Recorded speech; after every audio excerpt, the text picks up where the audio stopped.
Hi, everyone, and welcome to the LMF Life Skills Summit.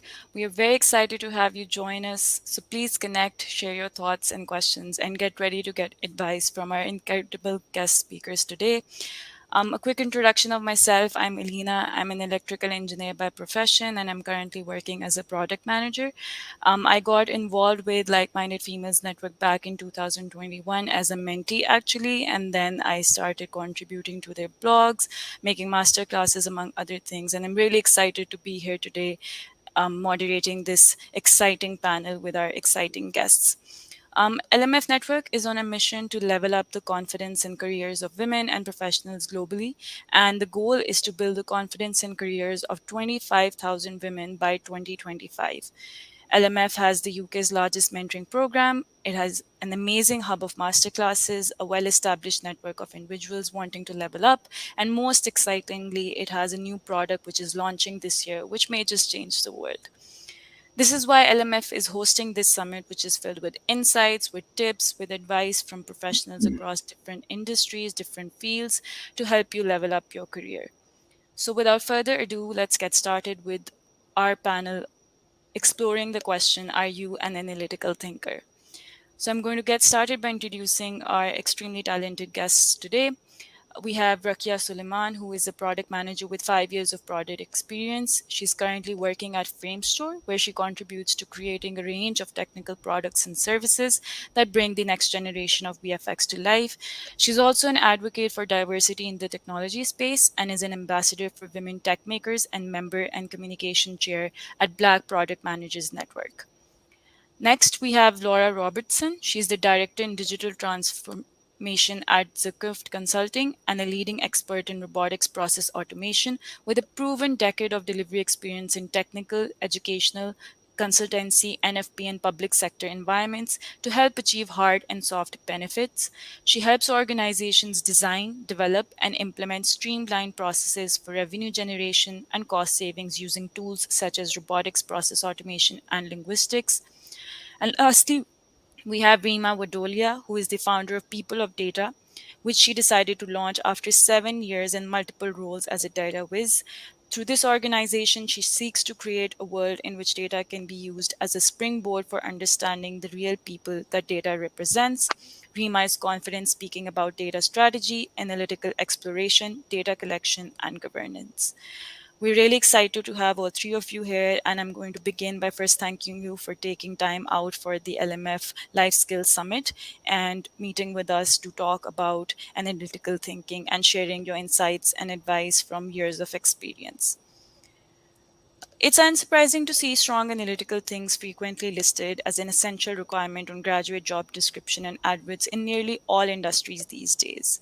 In my personal opinion, and as I'm sure most of you will agree, that it's not just specific to roles that are associated with statistics, with numbers, with data analysis. However, it's a skill that's applicable to all walks of life and is used in our day to day activities in whatever role that we might be in. That brings me to my first question for all the panelists today. How would you describe someone with strong analytical thinking, and what, in your opinion, does it mean to be an analytical thinker? And if you could share some experience or some anecdote in which you were able to show this skill, any use case, any scenario in which you were able to make use of the skill to achieve your goals and objectives. So, maybe we can get started with Laura and then go around the panel and hear from each of you.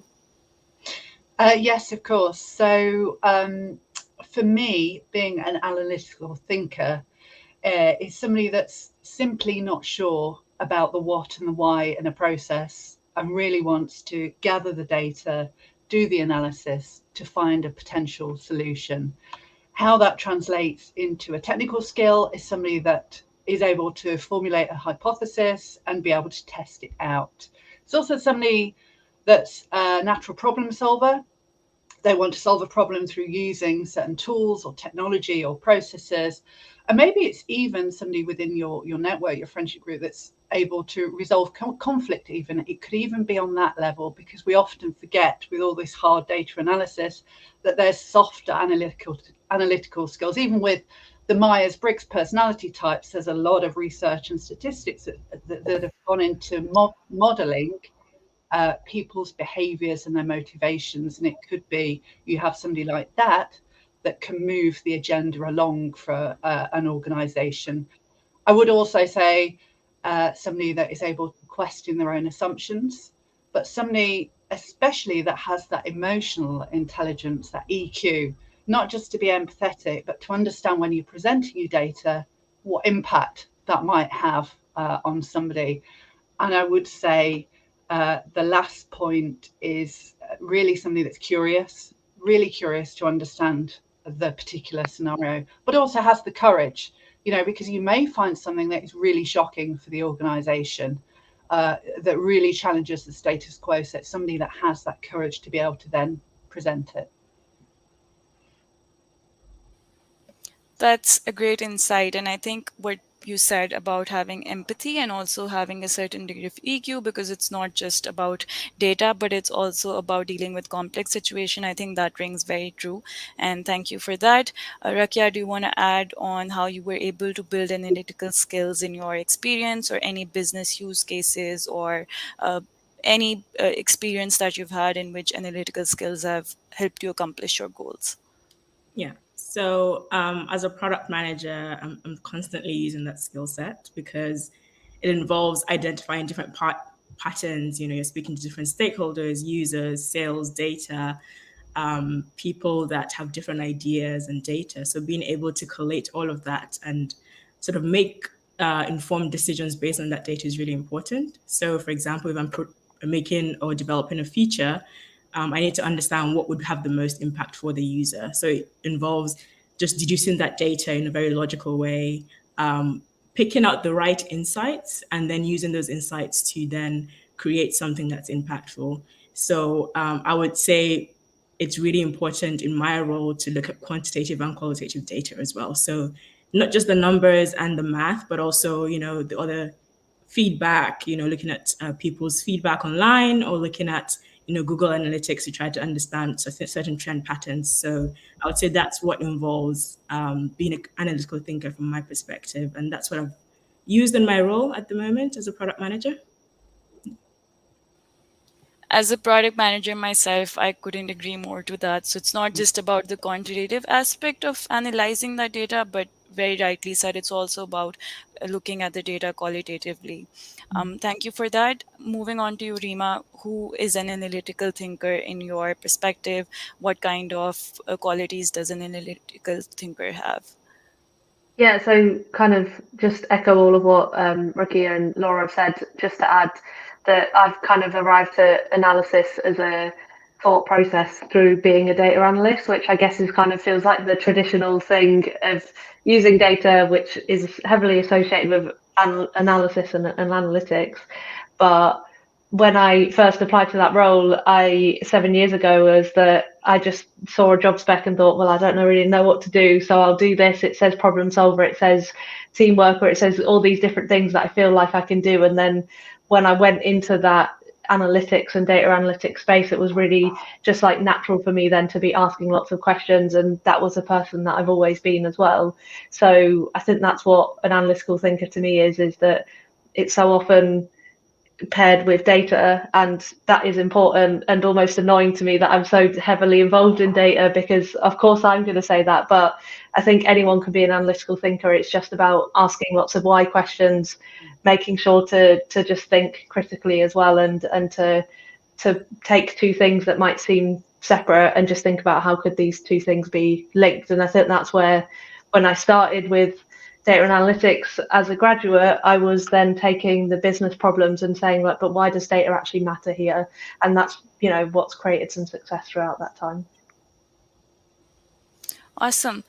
Before we move forward, just an FYI for the people joining us right now. If you have any questions, any comments, anything you want to ask our extremely exciting and talented panelists today, please feel free to drop your questions in the comments. While you do that, let's move forward. And I have a question for you, Laura. Your experience is mostly in change management and digital transformation, and you worked in the tech sector specifically around robotic process automation, right? It sounds highly technical, and it looks like it does not involve many soft skills. How do you apply analytical thinking in your day to day job? Yes, it does. You would assume that it doesn't need a lot of soft skills at all. It's very statistical, it's very data-driven, it's all about these hard systems. But actually, you may be surprised to learn I have a master's in French and German, so I'm a linguist. I'm not a developer. I'm not a data expert like Rima. I have used my linguistic skills actually when I go into an organization to understand. It's a little bit like learning language, understand the culture, understand the way they communicate, understand the language used before I even look to transform them. And when you think about coding languages as well, yes, they are a little bit like learning a language, you're learning a syntax, the rules, you're learning how one language interfaces with different systems. So there are some similarities. But in my experience, it's not those technical skills, or sometimes I think my lack of them that's led to my success. I've obviously taught myself these tools. I surround myself with highly technical people, but it's actually these softer skills, this ability to bring people along with you on that journey. In one organisation, I brought through 3 million in benefits in the space of 6 months after setting up an operating model for them.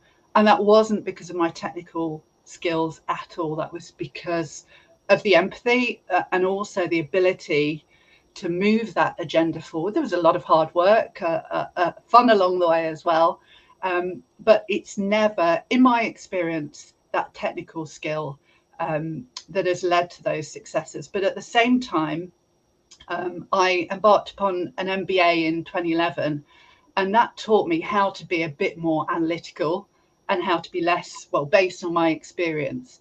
And what I use now, when I'm assessing how complex a process is, I have a matrix that I've put together that looks to analyze how long it will take to transform a process. And I've tweaked and refined this over the years, working with developers, working with testers.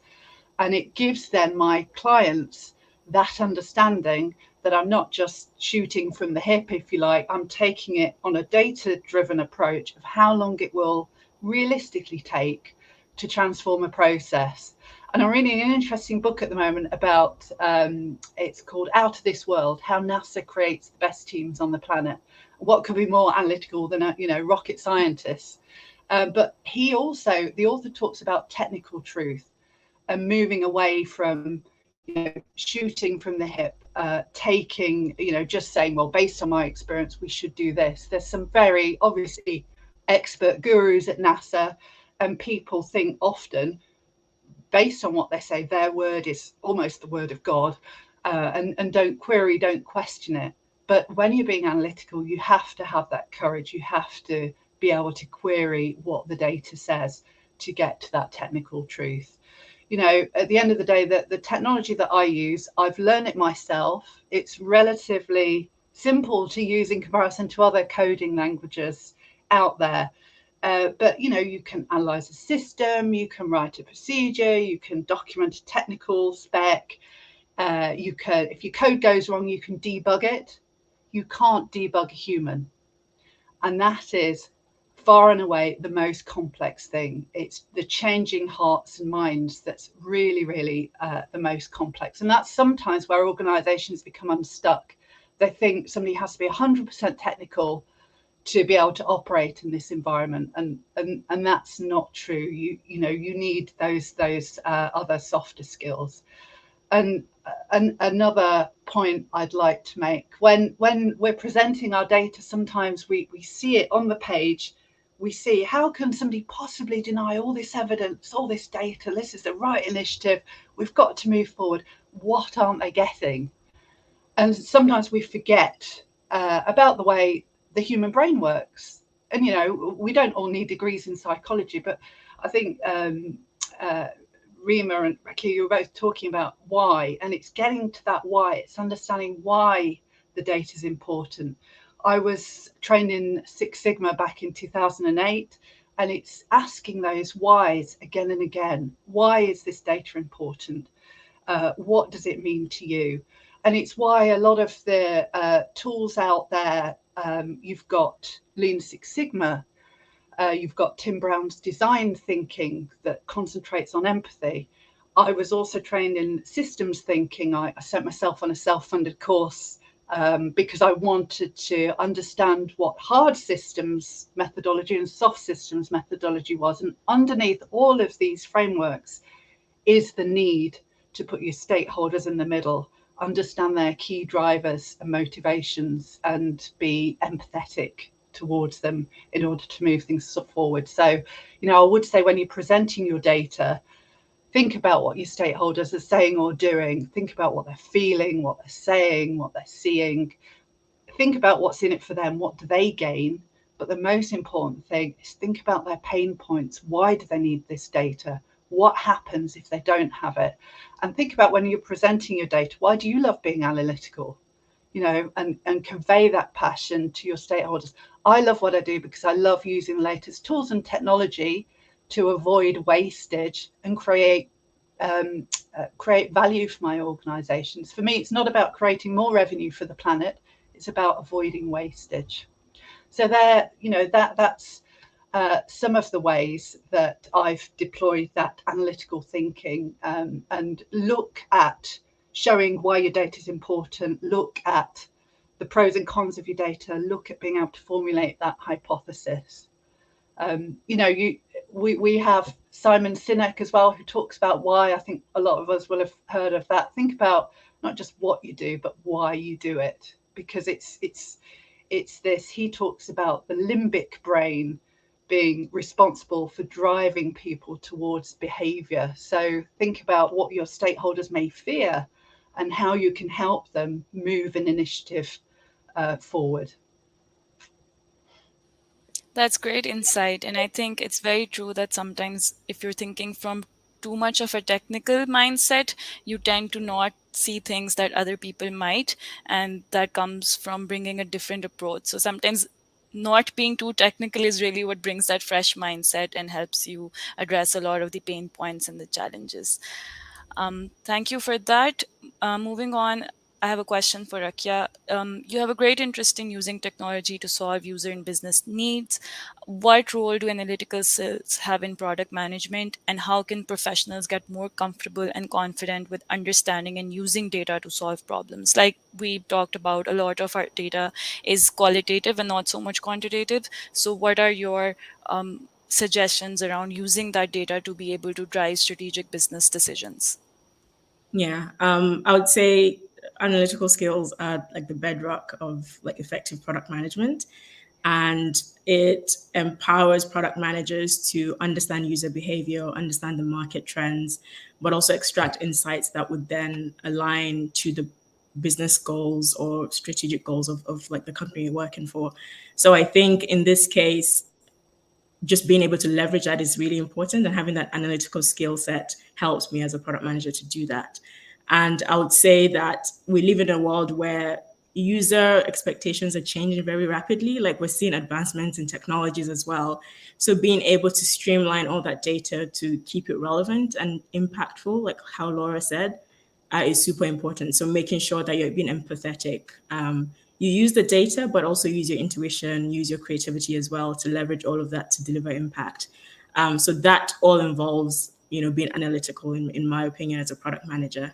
And for those who are looking to build that skill set, I would say the first step is to understand that a lot of people Google stuff. So not everyone knows everything. I do it. I sometimes leverage ChatGPT as well to help me. So first of all, understand that, there are so many resources out there that you can use to upskill yourself. And then the second is taking on courses online. There's so many resources, Coursera, there's YouTube, there's Udemy, being able to go on there and upskilling yourself. If you feel like there's a trend in AI, for example, people are leveraging AI as a product manager, how can you do that? And how can you upskill yourself and stay relevant so that you can create impactful sort of products and projects? I would also say start small. So for people who are not very comfortable with data, it's really important to start with really simple data sets. Go on Excel. If you want to understand the daily active users of your platform, for example, just go on Excel, input that data, start small. And with time, once you upscale, you can then do larger data sets, maybe use Python, SQL, whatever that might be. but it always starts from somewhere. So get comfortable and build your confidence that way. But also being able to collaborate with different teams as well. So if, for example, as a product manager, you have a data scientist on your team, leverage that as well, learn from them, get insights from them, see how they do some of the work that they do, and maybe pick up some skill sets from there as well that would help you in your role. But essentially, I think building confidence in using data starts small, and it's an iterative process. So the more you learn, the more you get better at it. So yeah. That's great advice for someone who's entering the field, right? Starting small, because it can be very overwhelming, even in terms of the resources that we have out there. It can be a lot of information to absorb. So, starting slow is a great way to absorb information, learn, and then eventually apply that to your role. Okay, question for you, Rima. After 7 years in data and analytics, you have decided to launch your own business because you noticed that inclusivity within data was an afterthought. How do you think one can develop analytical skills with an equitable and inclusive mindset? I mean, I've just start with what Rakia said. It's just starting small, isn't it? I think just even thinking about how to have that conversation, but actually just educating yourself to understand what does data inclusion mean. I've in preparing to launch this business, I've done lots of Google searches just to see who is talking about data inclusion, see what my version of the algorithm is telling me, and it doesn't seem though as though people are talking about it. And I think it's then about, right, well, I'm going to do this anyway, and I'm going to create the conversation, because data inclusion to me, what it really means is about when you're thinking and interacting with and creating and processing any sort of data that relates to humans, is how do you make sure that you actually bring in the human experience to that analysis. And I think when Laura, you're talking about being empathetic. How do we bring that in? And I think there's AI exists, and we can't get away from it, and it's great because it can store so much information which we as humans don't quite have the same capability or capacity to do. But I think the thing that AI doesn't have in the same way is empathy. So that's what people of data really is bringing in to the conversation. You have to use data, whether you want to or not. You have to use data. It exists in every single company. Every company, again, whether you want to be or not, you are a data company, because you're using data to tell people, to tell yourselves as well, is what is actually happening within your organization. So avoiding it, not the best thing to do. It can't be avoided. It's not scary. I think the approach that I have, and kind of as I said before, is it was almost annoying to me that my background is in data, although that sounds like a silly thing to say, but I only say that because a lot of data practices, a lot of learning Python, learning SQL is about following the program, following the logical path to get to the answer that you want.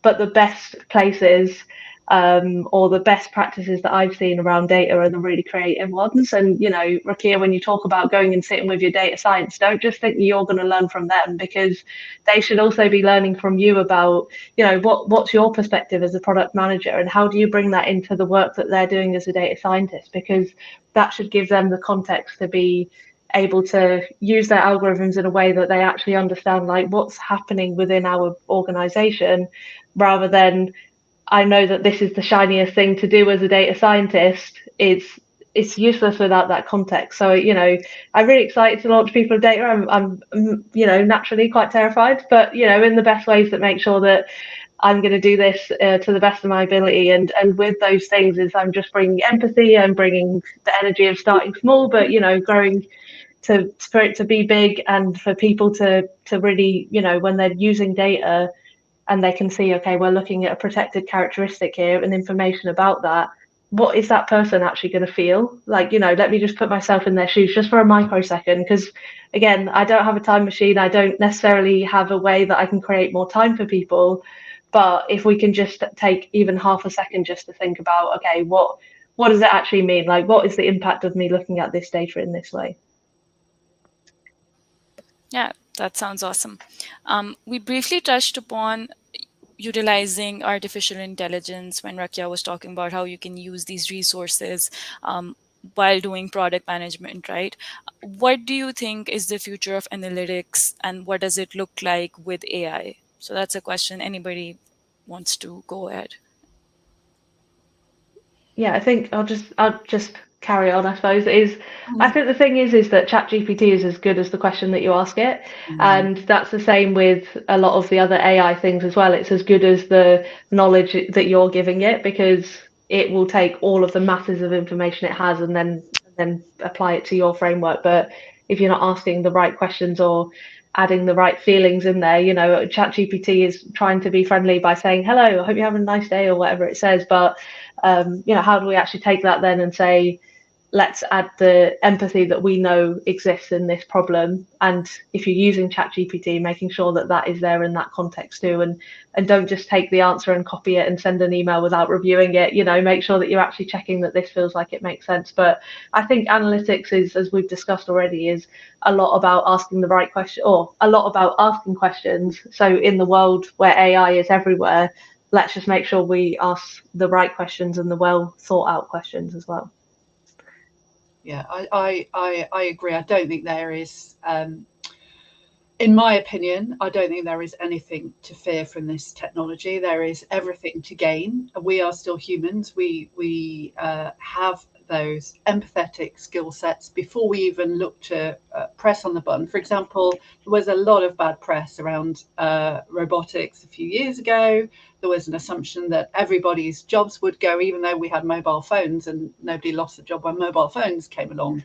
So I think we make this assumption as humans for things that we don't quite understand, that it's all too complex and it's going to take over the world. And in all the implementations I've done in robotics, the fear is unfounded, because it's very, very simplistic, the technology. It's a long way from being able to take over the world. You still need, and with ChatGPT as well, you need to create a framework where it doesn't have that ultimate decision. I've never been in a scenario where I've built a solution where the robot is making that final decision, and my stakeholders and clients would not have wanted that either.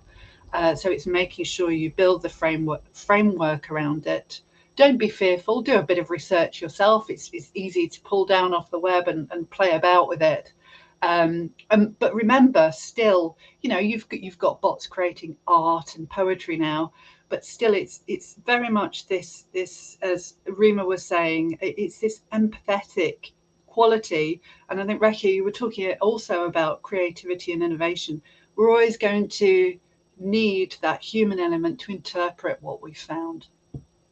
So it's not the end of the world for us by a long shot.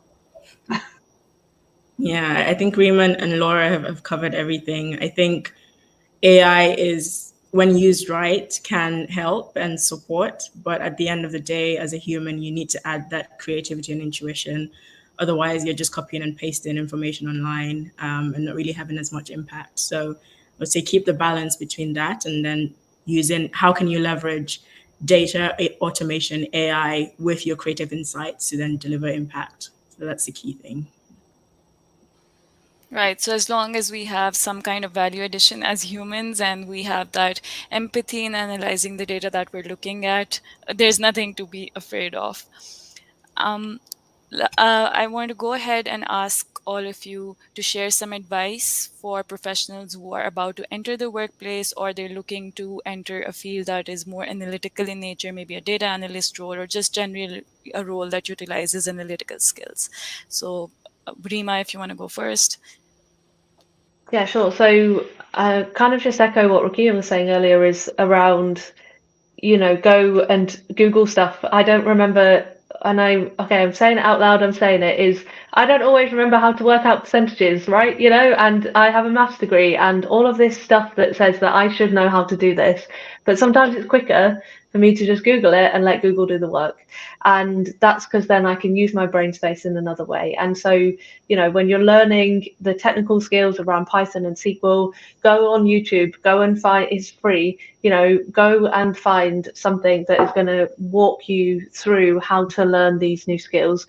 There's also ways and spaces where you can go and challenge your thought process. So you can maybe think about something really mundane and think about how does data relate to this. That's what I do walking around, which is why if you ever see me and I don't recognize you, even though I know you, it's probably because I'm thinking about data in some form. But it's all just to say is that if we challenge our thinking and think about how does data exist everywhere, how does analytical thinking apply in lots of different spaces, then we can really exercise that muscle and that skill set. So just go outside and just walk around and just see how data is literally everywhere is my advice on that. And also use YouTube and make sure you Google stuff or other search engines are fine too. I would say getting hands-on experience, just in addition to what Rima said, is really important. So volunteer to take on more analytical roles or projects at work, or even if that opportunity isn't available at work, start a side project where you can apply those skill sets or grow those skill sets, because it's easy. I think we all went to university and learned so much about data and analytics, but sometimes in the real world, it's different. Like applying those skill sets is different. So being able to put yourself in a position where you can get hands-on experience is really important. But like Rima said, have a problem-solving mindset. It's not always about math or data or numerical figures. It's about how can you think outside the box sometimes? How can you apply a different thinking, a logical thinking to a problem, and how can you drive impact using that? And then I think the third tip would be soft skills do matter, like I mentioned. So being able to still build your logical reasoning and your critical thinking is also important, because all of that adds up to how you analyze and leverage that data as well. Yeah, for me, can I tell you a little story? Actually, have we got time? Yeah, sure. Why not? Yeah. So I worked in an organisation a few years ago now that were using the same operational procedures for over a decade, and I was really, really shocked. But actually, I discovered something even more surprising recently. I discovered Mark Manson's book, The Subtle Art of Not Giving a and you can see it on Netflix as well. But he tells a story about a soldier in the Japanese army, second lieutenant, who was posted into the Philippines at the end of the Second World War. And if there was ever somebody that imbued this mantra of never surrender, it was this soldier. And you may have been working with clients, with stakeholders. They're not understanding your data. They're not believing it. They're behind closed doors. You've got no doubt. They're saying, I will never surrender. I will never move forward. Even if they're not saying it, you may be picking up on this. Well, back to this chap. His name was Hiro Onoda. He had a small team with him, and they set up this guerrilla warfare. The end of the war came. The bomb was dropped on Hiroshima. And American pilots flew leaflets over the island saying the war is over, come out, everything is finished. Amazingly, he and his team didn't believe it, and they continued to fight. 7 years later, they were still fighting. One of his soldiers was wounded, so they're a little bit weaker, but they carried on. Fast forward another 7 years, they did another plea for him and his team to come out, and flyered leaflets all over the islands with the names, faces, asking them to surrender.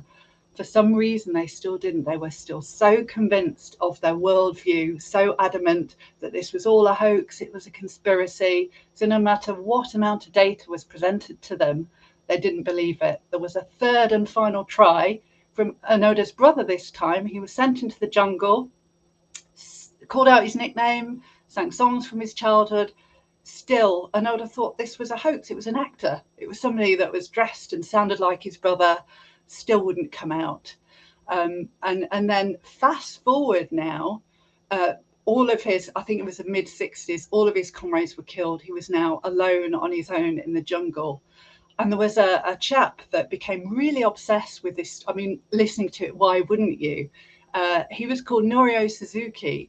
And he set out in 1974, 25 years after the end of the war, to find Onoda. And he set out with a general curiosity. He just wanted to understand what made him tick, but he also set out with courage. He didn't set out with reams and reams of data and pretty PowerPoints to show him about why the war was over. He just wanted to understand. So he was unarmed, he was alone, and he called out his name and he simply said, Hero, the Emperor is concerned for your safety. And miraculously, after all these years, Hero came out.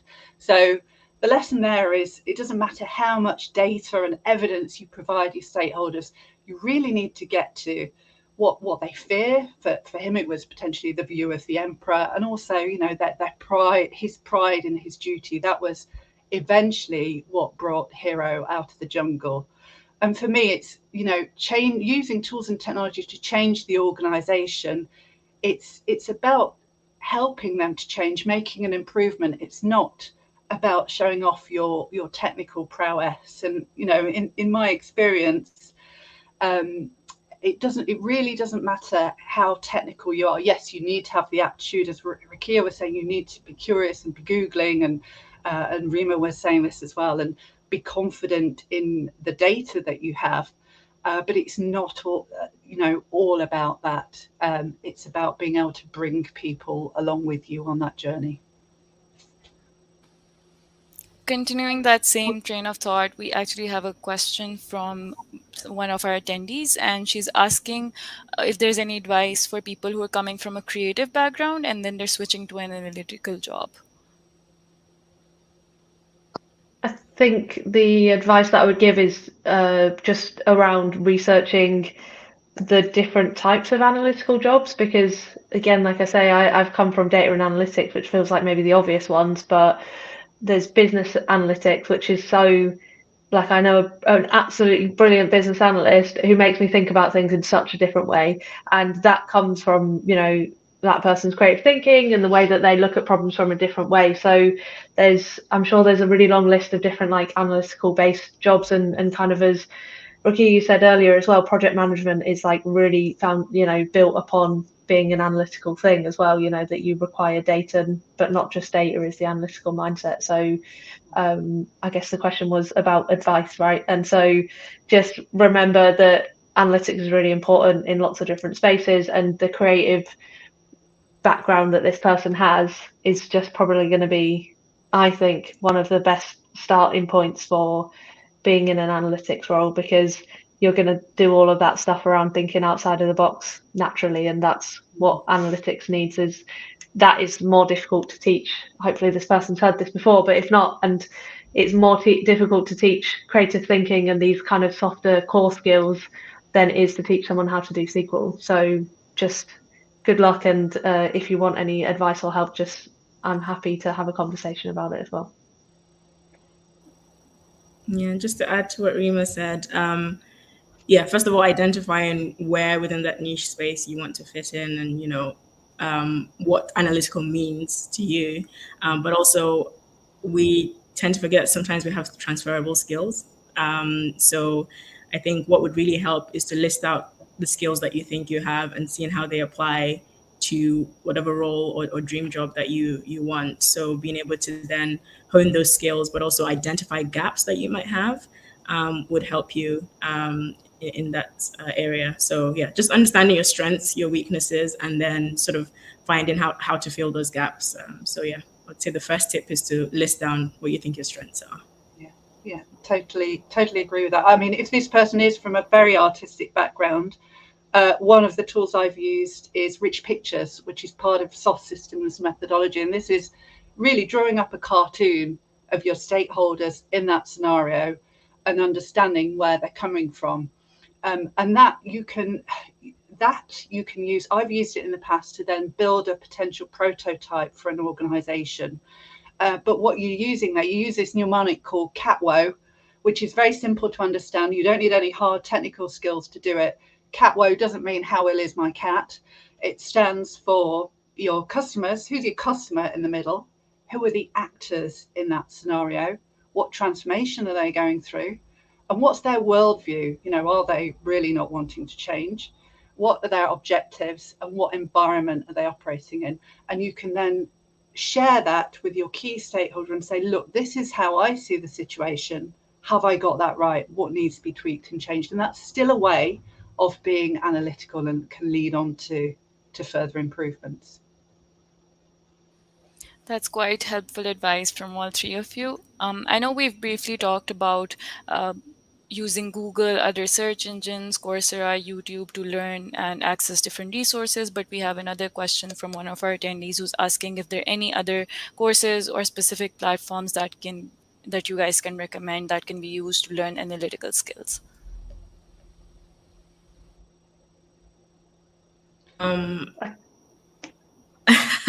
I can share my own experience. So a few years ago, when I started my product management journey, I joined a few groups like Code First Girls. So Code First Girls helps you to build sort of like analytical skills in terms of Python and, help you to learn how to code. So I think that really helped me in building skill sets in SQL and Python. And it's very high level. As a product manager, I don't really code, but it helps me when I'm speaking to engineers and understanding what they're building and being able to help them. So I would say find those groups and leverage the networks within those communities to learn how to sort of upskill yourself. But I would say, other than that, maybe finding a mentor really helps as well. So if there's anyone within, who you think is analytical or is within that category of analytical that you would like to learn, I think finding a mentor within that space would help you to just narrow down where you want to be and what skill sets you need to build. So a good platform to find mentors is ADP List. So ADP List has connects you for free to mentors. So you can find mentors within different companies and different skill sets, and they connect you with that. So you should check it out as well.